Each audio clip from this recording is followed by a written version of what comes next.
मैं तुम्हें चुनौती देता हूं, स्वीकार करो। अभी अभी इसी क्षण इसी सभा में ये निर्णय हो जाएगा कि कौन किसको पराजित कर सकता है।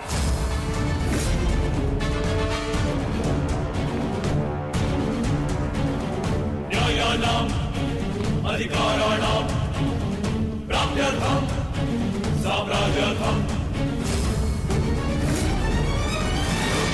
न्यायस्य अन्याये पुण्यस्य तथा च पापे योग्यस्य वा अयोग्ये बन्धनं सत्यायोगयोः।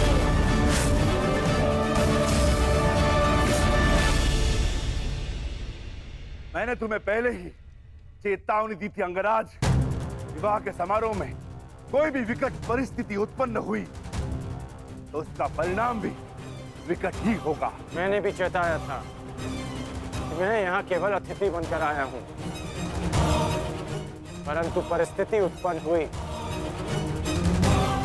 तो उत्तर अवश्य मिलेगा।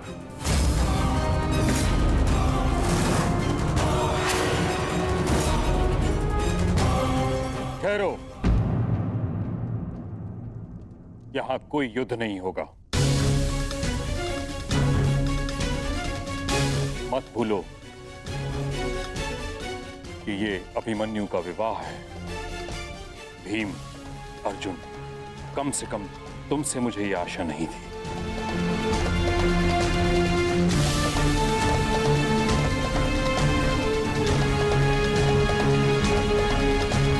मैंने केवल हस्तिनापुर का अधिकार प्रस्तुत किया है और कुछ नहीं। आप ही बताइए, जब पांचाल पर अब भी मेरा अधिकार नहीं है, हमारा अधिकार नहीं है। यदि अधिकार की बात है तो कहां है इंद्रप्रस्थ, जिस पर अज्ञातवास पूर्ण होते ही हमारा अधिकार होना चाहिए था। कैसा अधिकार? क्या तुम्हारी स्मृति पे 13 वर्ष के समय ने धूल जमा दी है दुर्योधन?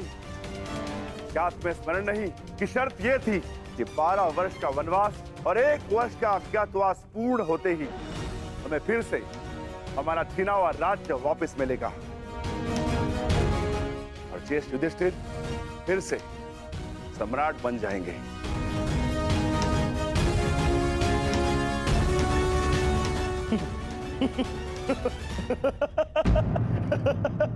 मामा जी, आपने सुना विक्रोधर भीम ने क्या कहा है?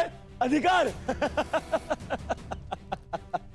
मेरी स्मृति पर कोई धूल नहीं जमी है विक्रोधर, परंतु तुम्हारी अवश्य प्रखर हो गई है।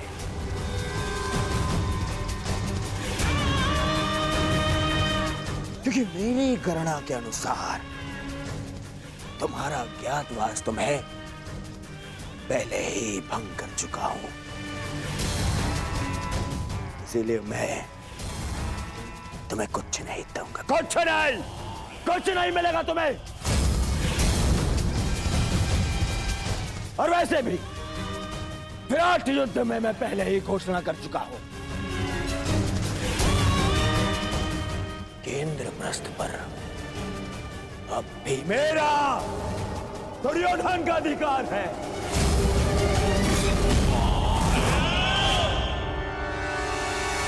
इसीलिए तुम्हें कुछ नहीं मिलेगा। जो करना है कर लो, जाओ। अरे कोई जाओ, इस बड़बोले को भोजन कराओ। पेट भरा ना होना तो प्रलाप करने लगता है। जाओ भोजन करके आओ, जाओ। बस दुर्योधन, अब मेरा पेट तेरे लहू से भरेगा।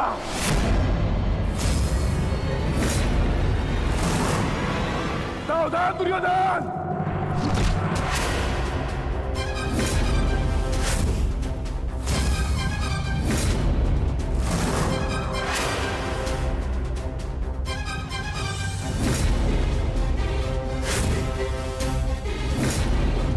मैं भूल गया था, योद्धा से पहले प्रहार सहने उसकी ठार आती है।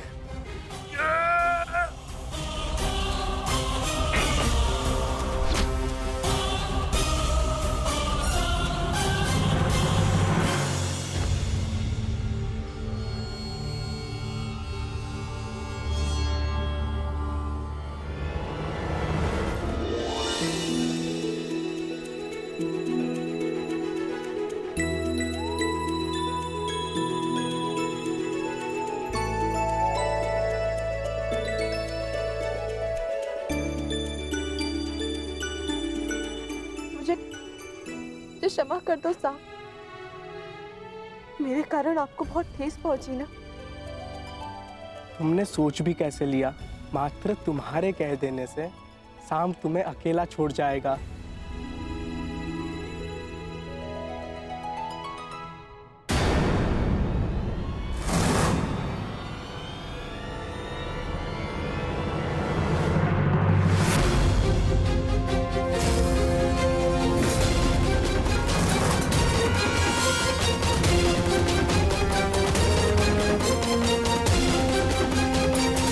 काकाश्री, लक्ष्मणा, अपने कक्ष में जाओ।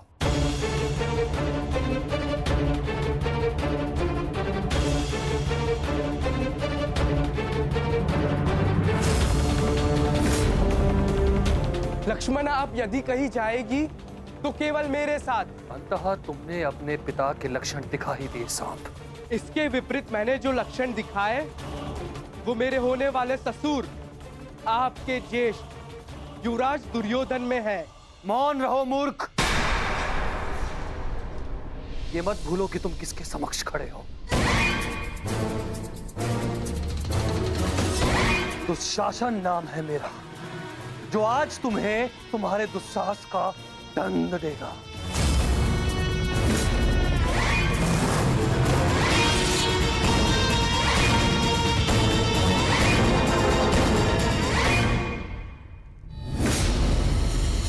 श्रेयस्कर यही होगा।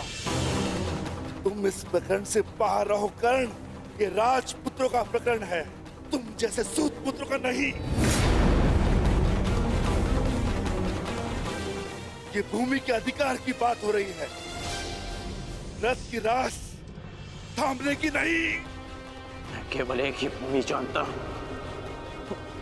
और वो है रणभूमि, जिस पे प्रत्येक योद्धा का अधिकार होता है।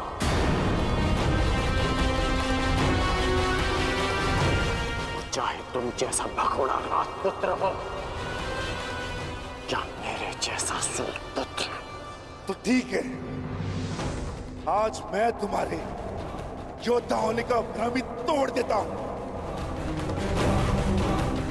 देखो तो सही, रथ की रास थामने वाले हाथ कितनी देर तक मेरे समक्ष अस्त्र थामे रह सकते हैं।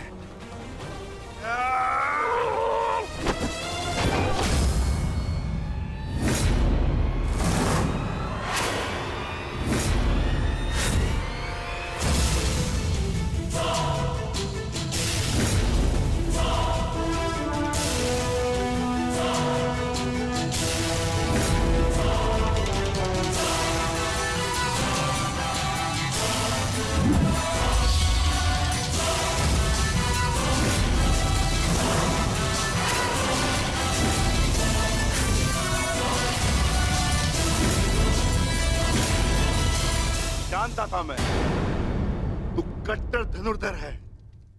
अवसर पाते ही दूर जाकर प्रहार करेगा। वीरों की भांति सामने खड़े होकर युद्ध करने का ना तुम्हें साहस है, ना ही बल।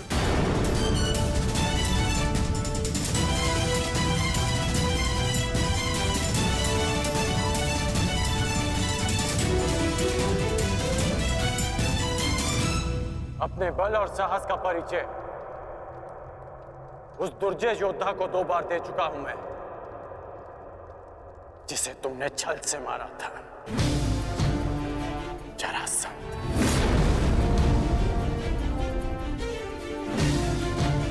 क्यों ना आज तुम्हें भी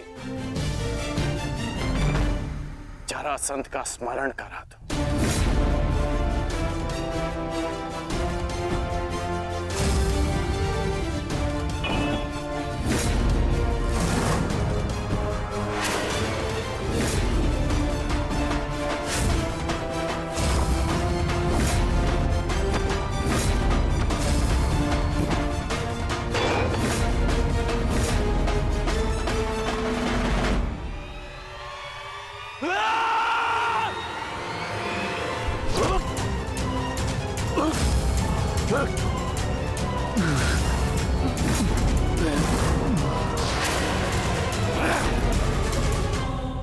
मेरी भतीजी से अपना हाथ दूर हटा छलिया पुत्र। मैं तुझे अंतिम चेतावनी देता हूं, लक्ष्मणा का हाथ छोड़ दे।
दानव यहाँ क्या कर रहा है? कौन है ये?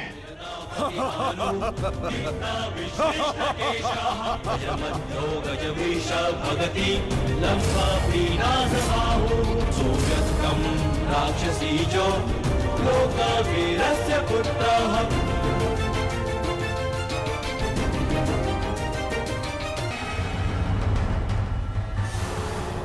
तुम दोनों अभी तक यहीं हो? अब यहाँ से निकल पाना बिल्कुल संभव नहीं होगा। यहाँ हर द्वार पर विराट नगर के सैनिक हैं और उनके ठीक पश्चात हस्तिनापुर की सेना। अभी यहाँ से छिपकर जाने का कोई मार्ग नहीं है। तब तो केवल एक ही मार्ग शेष है, हमें सबके मध्य से निकलना होगा।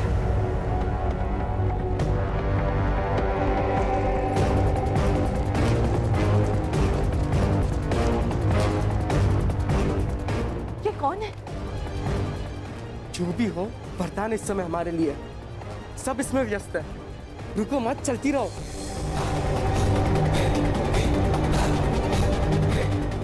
साम, लक्ष्मणा अर्थात पंछी दाना चूक गया।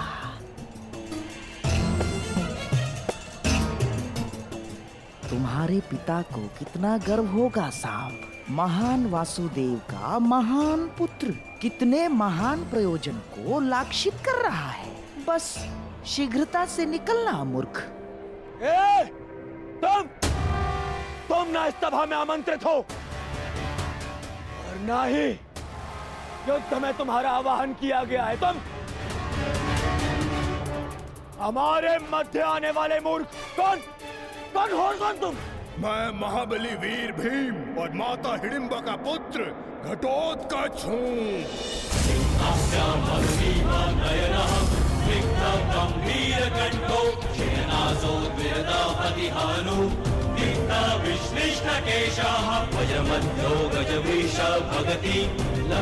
स्वागत है घटोत्कच, मायावी घटोत्कच।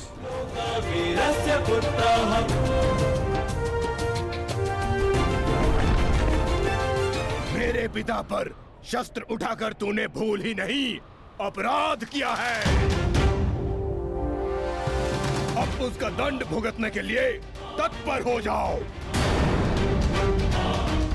मैं तुम्हें क्षति नहीं पहुंचाना चाहता भीमपुत्र। ये तुरंत मेरे और तुम्हारे पिता के मध्य है, तुम इससे दूर रहो। कैसे दूर रहूं अंगराज? मेरी समस्या ये मेरा विशाल शरीर है जो इतना बड़ा है, मैं कहीं भी चला जाऊं पर दूर नहीं रह सकता।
अपना परिचय देकर स्वयं का परिचय भूल गए घटोत्कच? तुम भीम के पुत्र हो, एक पांडव पुत्र हो, जो अपनों से बड़ों की उपस्थिति में शस्त्र क्या दृष्टि तक नहीं उठाकर देखते। तुम जिस कुल से हो, उसकी मर्यादा और रीति का सम्मान करो। तुम ये मत भूलो घटोत्कच कि तुम यहाँ अपने भ्राता के विवाह समारोह में आए हो, ना कि किसी युद्ध में। क्षमा चाहता हूँ वासुदेव। और अंगराज तुम, ये तो बालक है, परंतु तुम तो बुद्धिमान हो। तुम ये कैसे भूल गए कि ये कोई रणभूमि नहीं,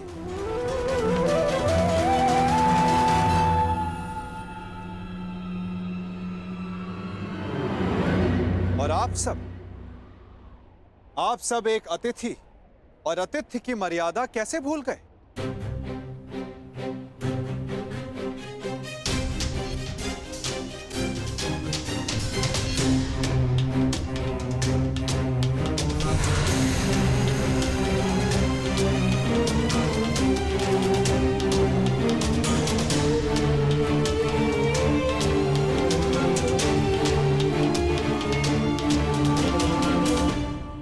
प्रणिपात पिताश्री।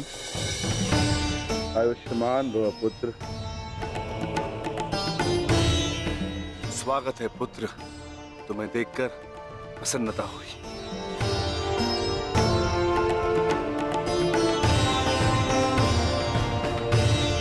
अब चिंता की कोई बात नहीं। अब आप सब विवाह स्थल की ओर प्रस्थान करें।